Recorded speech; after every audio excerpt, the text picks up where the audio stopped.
تازہ ترین ویڈیوز کے لیے چینل کو سبسکرائب کر کے بیل آئیکن اور آل نوٹیفیکیشن پر کلک کریں تاکہ آپ کو ملے ہر خبر سب سے پہلے۔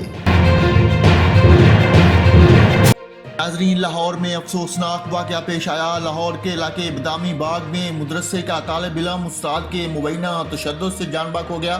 اہل خانہ نے الزام عائد کیا کہ استاد نے 3 روز قبل بچے پر تشدد کیا اور اسے مرغا بنایا۔ بچے کے اہل خانہ کا کہنا ہے کہ طالب علم مدرسے کے ٹیچر اور دیگر کے خلاف تشدد کی شکایت پہلے بھی کرتا رہا۔ پولیس کا کہنا ہے کہ طالب علم کی لاش پوسٹ مارٹم کے لیے مردہ خانہ منتقل کر دی گئی ہے۔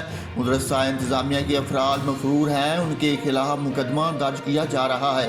ناظرین، آپ کو پھر سے آگاہ کروں، لاہور میں افسوسناک واقعہ پیش آیا جہاں استاد کے تشدد سے مدرسے کا طالب علم جان بحق ہو گیا۔ پولیس نے مقدمہ درج کر کے کارروائی شروع کر دی۔